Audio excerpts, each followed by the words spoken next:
একজন শিশুকে এইভাবে যে নৃশংসভাবে দর্শন করে হত্যা করা হয়েছে, সেটা আমাদের দেশের যে শিশুরা আছে তাদেরও যে একটা বিষয় এখানে আমাদের এই হত্যার মধ্যে দিয়ে, দর্শনের মধ্যে দিয়ে দেশের নিরাপদ নয়।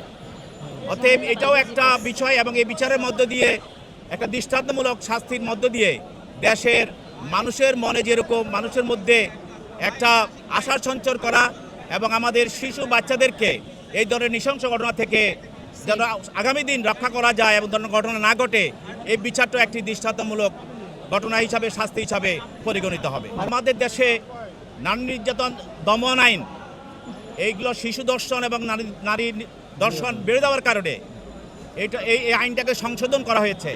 এই সংশোধন আইনে আপনাকে বলা আছে যে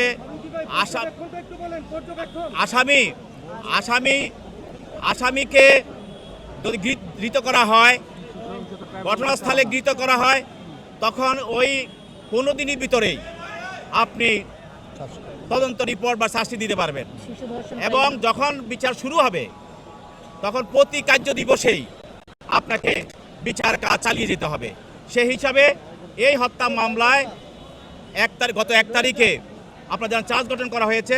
পরবর্তী যে সাক্ষী দিন ধার্য করা হয়েছিল, প্রতিদিন ওই দিনে সকল সাক্ষী আদালতে উপস্থিত হয়েছে, সাক্ষ্য গ্রহণ করা হয়েছে।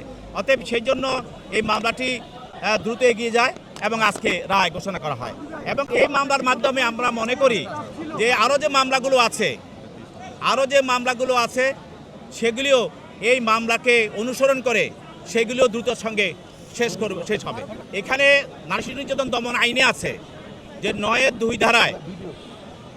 2 ধারায় যেই অপরাধটি হবে, এই অপরাধকারী যেই শাস্তি বিধান হবে এবং তাকে ওই ঘটনায় নারী শিশু নির্যাতন দমন আইনের 30 ধারায় বলা আছে যে সহযোগিতা করবে, সহায়তা করবে, তাকেও একই দণ্ডে দণ্ডিত করা যাবে।